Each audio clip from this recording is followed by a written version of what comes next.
நான் இன்னைக்கு வந்ததுக்கு மெயின் காரணமே என்னோட டான்ஸ் பார்ட்னர். நான் ஃபர்ஸ்ட் சென்னையில கால் வைக்கும் போது ஒரு ஃபேஸ் பார்த்ததுன்னா அது Anthony Wang. Wang, Nishanth and Saadat, the producer, the backbone of hand big records. எப்படின்னா நான் 15 இயர்ஸாக தெரியும். ஸோ அவங்களோட ஸ்ட்ரகிள் என்னோட ஸ்ட்ரகிள் நம்ம சேர்ந்து தான் ஆரம்பித்தோம். ஓகே, எப்போவுமே பேசுவோம், ஏதோ பண்ணலாம்டா, பெருசாக பண்ணலாம், ஒர்க் பண்ணலாம். இண்டிபெண்டன்ட் சாங் நம்மளுக்கு ஏன் வர மாட்டேங்குது, நம்ம குட் டான்ஸு, நம்ம ஓரளவுக்கு நல்லா ஆடுறோமே, ஏன் வரல, அப்படியெல்லாம் நம்ம பேசிகிட்டு இருப்போம். இப்போ எப்படி பண்ணிட்டீங்கன்னா நீங்கள் ரெண்டு பேரும் நம்ம போயிட்டு கேட்க வேணாம், ஒரு மியூசிக் லேபிளை நீங்களே ஓப்பன் பண்ணிட்டீங்க. அப்போது கன்ஃபார்மாக ஹூஎவர் த பீப்புள் நம்ம மாதிரி டான்சர்ஸ் நம்மளுக்கு ஒரு சாங் வேணும். ஏன்னா we are not that typical commercial ஒரு டான்ஸிங்கோ ஒரு என்ன சொல்கிறது ஒரு ஃபேஸ் நம்மக்கிட்ட தட் கமர்ஷியல் தமிழ்நாட்டிலே ஒன்று இருக்கும்ல, அது இல்லாமல் we were just thinking what to do.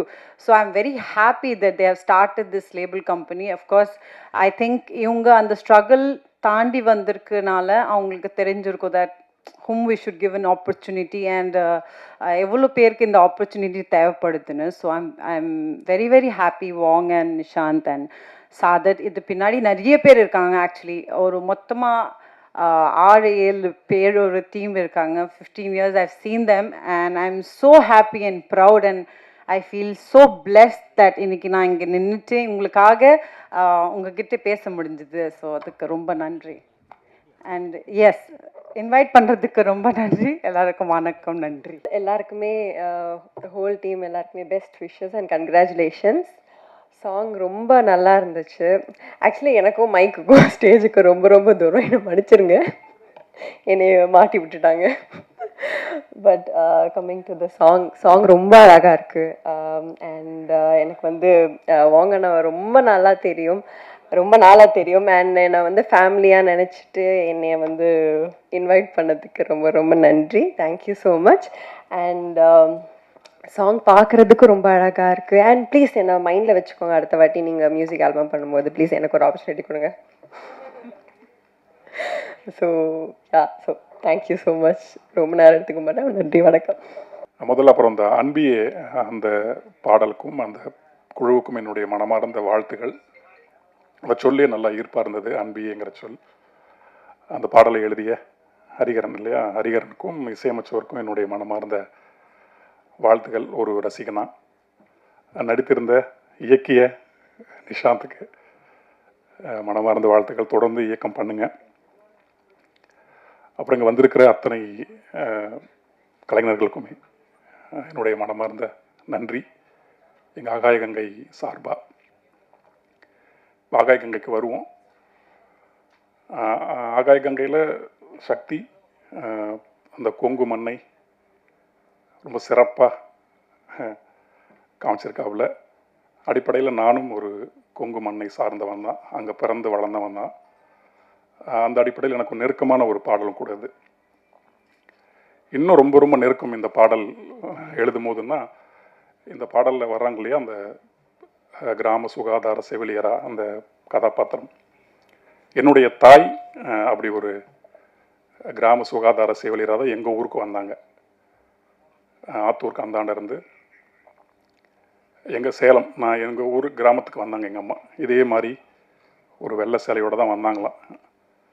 வந்த இடத்துல எங்கள் அப்பாவை பார்த்து எங்கள் அப்பாவுக்கும் எங்கள் அம்மாவுக்கு ஒரு காதல் ஏற்பட்டு எப்படி இந்த பாட்டில் நடந்துச்சோ, தம்பி என்ற கதையை சொல்லும் போது எனக்கு அப்படியே மலர் நினைவெல்லாம் போய் கண்ணு ரொம்ப கலங்குனுச்சு. என்னோடய தந்தை அப்போ வந்து பிஏ முடிச்சுட்டு இளங்கலை முடிச்சுட்டு வேலை இல்லாமல் ஊர்லேயே ஒரு சின்ன தயார் கடை வச்சு வேலை செஞ்சுட்டு இருந்திருக்கார். அப்போது அந்த நேரத்தில் எங்கள் அம்மா எங்கள் ஊருக்கு வந்திருக்காங்க. இதே மாதிரி ஒரு வெள்ளை சேலை, ஒரு பாக்ஸ் ஒன்று இருக்கும். அப்போது ஊசி போட்டு தேய்க்கிறதுக்கான ஒரு இது ஒன்று இருக்கும். அதெல்லாம் இப்போ இருக்குமான்னு தெரியல. அந்த பொறுப்புக்கு பேர் வந்து அரசாங்கத்தில் வந்து கிராம சுகாதார செவிலியர், விஹெச்என், வில்லேஜ் ஹெல்த் நர்ஸுன்னு. அப்படி அங்கே வந்து எங்கள் ஊருக்கு வந்து எங்கள் ஊரில் இருக்கிற அந்த கிராமத்தையே அவங்க தான் பார்த்துப்பாங்க. ஒவ்வொரு வீட்டுக்காக போய் அங்கே யார் யாருக்கு உடம்பு சரியில்லைன்னா ஒவ்வொரு நாளும் பார்த்து அரசுக்கு கொடுக்கணும். அதுதான் அவங்களோட பணி. அப்படி எங்கள் அம்மா போக, எங்கள் அம்மாவுக்கு வழிகாட்டுறங்கிற பேரில் எங்கள் அப்பா அவங்க கூட போக, தையல் பண்ணிகிட்டு இருந்தவர் அப்படியே இந்த பக்கம் தையலுடன் காதல் ஏற்பட்டவருக்கு 2 பேருக்கும் கல்யாணம் பண்ணிக்கிட்டு அதுக்கப்புறம் தான் நாங்கள்லாம் பிறந்தோம். அந்த காதலில் ஒரு பியூட்டி எனக்கு என்ன பட்டுச்சுன்னு, எங்கள் அப்பா அம்மாவோட காதலில் இந்த காட்சிகளை பார்க்கும்போது எனக்கு அதுதான் மனசுக்குள்ளே அப்படி விரிஞ்சிக்கிட்டே இருந்தது. எங்கள் அம்மா வேற ஒரு சாதிய பின்புலத்திலேருந்து வந்தவங்க, என்னுடைய தந்தை வேற ஒரு சாதிய பின்புலத்திலேருந்து இருக்கிறவர். இப்படி இந்த காதல்ங்கிற ஒன்று 2 சாதிகளை ஒன்றா சேர்க்குது. கடும் போராட்டத்துக்காக தான் அவங்க கல்யாணம் பண்ணிக்கிட்டாங்கன்னு வச்சுக்கோங்களேன். இந்த கதாபாத்திரங்களையும் பார்த்தீங்கன்னா அந்த பெண் பேசுகிற தமிழ் இருக்கு இல்லையா, அதை வச்சு நம்ம கண்டுபிடிச்சிக்கலாம் அவங்க வேற ஒரு மாநிலத்தை சேர்ந்தவங்கன்ட்டு. ஆக 2 சாதிகளை மட்டும் இல்லை, 2 மாநிலங்களையும் காதல் ஒன்றா சேர்க்குது அப்படிங்கிறது இந்த பாட்டில் ரொம்ப அழகாக அவர் எங்கேயுமே ப்ரீச்சிங் பண்ணவே இல்லை. அந்த காதலுக்கு அப்படி ஒரு வலிமை இருக்குது. அதை இந்த பாட்டு வரிகளில் வரணும் இல்லையா. இன்னொன்று எனக்கு இன்னும் நெருக்கமான பாட்டாகவும் இருக்குது. என்னோட தந்தை, என்னுடைய அம்மை, அவங்களோட வாழ்க்கையை வந்து பாட்டு இருக்கிறதுனால, கொங்கு மண்ணாகவும் இருக்கிறதுனால ரொம்ப இயல்பான தமிழ் எழுதலாம் அப்படின்னு சொல்லிட்டு தான் எழுதுனது. ஒரு ஆகச்சிறந்த அருமையான ஒரு நாட்டார் மீட்டு. ரொம்ப நன்றி நவீனுக்கு, இசைக்கு, பாடினவங்களுக்குமே, தேவுக்கும் சரி வசத்துக்கும் சரி என்னுடைய மனமார்ந்த நன்றி.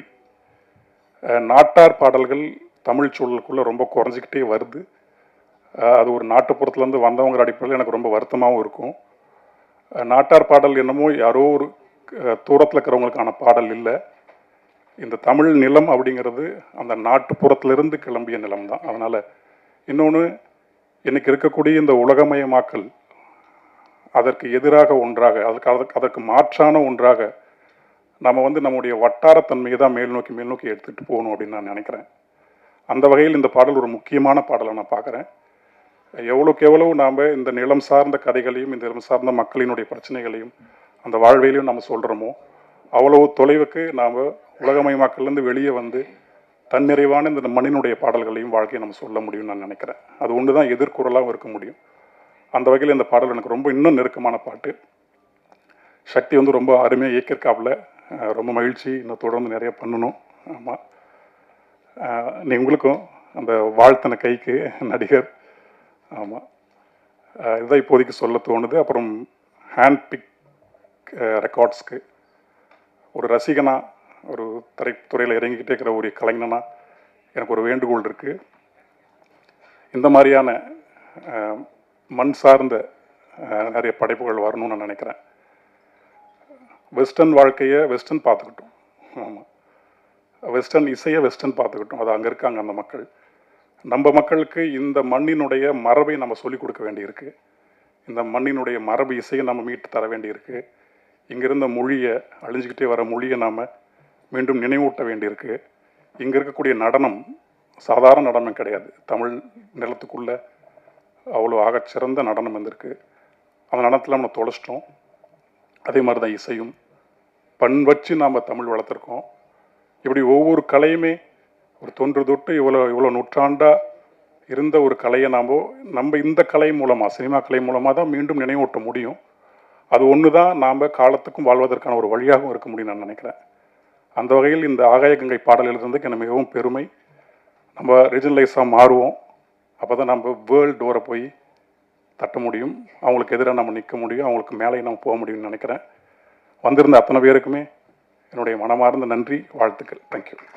இந்த ஆகாய கங்கை பிரபஞ்சத்தால் ஆசீர்வதிக்கப்பட்ட ஒரு ப்ராஜெக்ட் அப்படின்றது எனக்கு அந்த ஸ்பாட்டுக்கு போய் தெரியும். அங்கே நிறைய இன்சிடெண்ட் நடந்தது. ஸோ சக்தி ப்ரோ, ரொம்ப ரொம்ப நன்றி. இந்த மாதிரி ஒரு ப்ராஜெக்டில் நான் இருக்கிறதுக்கு ரொம்ப ப்ரௌடாக ஃபீல் பண்ணுறேன். இந்த வருஷத்தினுடைய முதல் ஸ்டேஜ் எனக்கு இதே ஸ்டேஜில் தான் ஓம்காளி ஜெய்காளி அந்த படத்தினுடைய ஸ்க்ரீனிங் நடந்தது. ஸோ அதனுடைய டைரக்டர் மிஸ்டர் ராமச்செல்லப்பா சார் வந்திருக்கிறாரு. தேங்க்யூ சார் வந்ததுக்கு. பூவை சுரேஷ் என்னுடைய நண்பர், அவர் வந்திருக்கிறாரு. ஜெமினிமணி அவர் வந்திருக்கிறாரு. உங்களுக்கும் ரொம்ப நன்றி. ஸோ ஃபஸ்ட்டு போட்டு இந்த சாங்கில் வந்து நிஷாந்தோடைய 2 ஜானருமே காட்டிட்டாரு. ஃபஸ்ட்டு ஸ்டைலாக எப்படி இருக்கணும் அப்படின்றது வேற மாதிரி ஃபேண்டஸியாக ஒரு அழகான ஒரு கதைக்களம் மாட்டு இருக்கும். அது ஒரு இந்த சாங்கை பார்க்கும்போதே இது ஒரு பிக்சரேஷன் பண்ணால் வேறு லெவலில் இருக்கும் அப்படின்ற மாதிரி. செகண்ட், எங்களுடைய ஆகாய கங்கையில் மண் சார்ந்து பட்டையை கலப்புற மாதிரி இப்போ ஏன்னா நான் வந்து நடிச்சுட்டு வந்த சீரியல் எல்லாமே மண் சார்ந்த நாடகங்கள் தான். விஜய் டிவியில் சரவணன் மீனாட்சியாக இருக்கட்டும், ஒவ்வொரு சீரியலாக இருக்கட்டும், இப்போது தனம்னு ஒரு சீரியல் நடிச்சிட்ருக்கேன். ஸோ அதுலேயும் மண் சார்ந்த ஒரு கதை தான்.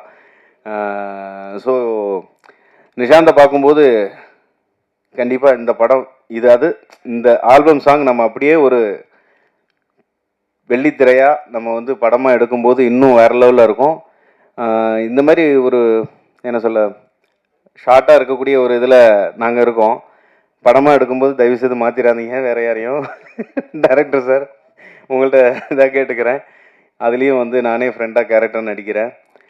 அப்புறம் அங்கே ஷூட்டிங் ஸ்பாட்டில் பார்த்தீங்கன்னா ஒரு நிறைய ஃபங்க்ஸ் நடந்தது. என்னென்னு பார்த்தீங்கன்னா வாங்க வராங்க அப்படின்ட்டு சொல்லிட்டு இருந்தாங்க. நான் அப்போது சரி ஓகே வெயிட் பண்ணிட்டு இருக்கும்போது சார் வந்தாங்க. வந்து பார்த்தோன்னே ஓ இப்போ ஆல்பம் சாங்குன்னு கூப்பிட்டு வந்தாங்க. உள்ளே வந்து பார்த்தா ஃபைட்லாம் இருக்கும் போல் அப்படின்னு சொல்லிட்டு சைனீஸ் ஸ்டைலில் ஏதோ ஒரு ஃபைட்லாம் இருக்க போகுது அப்படின்னு நினச்சேன். அப்புறம் ஏதோ பேசி இன்ட்ராக்ட் பண்ணணுமே, ஏன்னா ஃபைட்டில் ரொம்ப ஹார்டாக நம்மளை இறக்கி விட்றக்கூடாது அப்படின்னு சொல்லிட்டு அவர்கிட்ட ஃபஸ்ட்டு நான் hi I am Douglas Kumaramurthy, you are where from அப்படின்னு சொன்னா என்ன சொல்லுங்கள் எங்கேருந்து வந்துக்கிறீங்க அப்படின்னு கேட்டார். பக்குன்னு ஆயிடுச்சு. என்னது ஆளை பார்த்ததுக்கும் இதுக்கும் சம்மந்தமே இல்லை. அந்த ட்ரோன் ஷாட்டு, அந்த ட்ரோன் சம்மந்தப்பட்ட எல்லாமே வந்து அவர் தான் ஷூட் பண்ணார் வேற லெவலில். ஃபர்ஸ்ட் அவருக்கு ஒரு கைதட்டு கொடுத்துருங்க எல்லாருமே. ஆகாய கங்கையினுடைய அவ்வளோ ஒரு அருமையான ஒளிப்பதிவு. மிஸ்டர் அஜித் அவர் பின்னாடி உட்காந்துருக்காரு. தலைவா கொஞ்சம் எந்திரிச்சிங்க தலைவா. ஸோ அவருக்கு எல்லாருமே இவ்வளோ தூரம் பச்சை பசேர்னு நம்ம கண்கூட குளிராக பார்த்தோம் அப்படின்னா அவருடைய ஒளிப்பதிவில் தான். சக்தி வந்து பேசணும் அப்படின்னு அவரை பற்றி சொல்லணும்னா நிறைய ஸ்ட்ரகிளுக்கு அப்புறம் இந்த ப்ராஜெக்ட் அவர் பண்ணியிருக்கிறாரு. பர்சனலாக எனக்கு தெரியும். ஏன்னா ஒவ்வொரு மூவும் போகும்போதும் தள்ளி போய்கிட்டே இருக்கும், நாட்கள் தள்ளிட்டே போயிருக்கும். என்ன விஷயம் அப்படின்னு பார்த்தா அவர் பல விஷயங்களை கடந்து தான் இந்த சாங்கை வந்து எடுத்திருக்கிறாரு. ஸோ இயக்குனருக்கும் உங்களுடைய மிகப்பெரிய ஒரு கைத்தட்டலை கொடுத்துருங்க. ஏன்னா ஒரு சாதாரண விஷயம் இல்லை. கண்டிப்பாக பிரதர் இது வந்து பிளஸ்ஸிங்கான ஒரு ப்ராஜெக்ட். இது கூடிய சீக்கிரம் நம்ம படமாக பண்ணிடலாம். கண்டிப்பாக பண்ணுவோம். தேங்க்யூ. என்னை பேச அழைத்த அனைவருக்கும் நன்றி.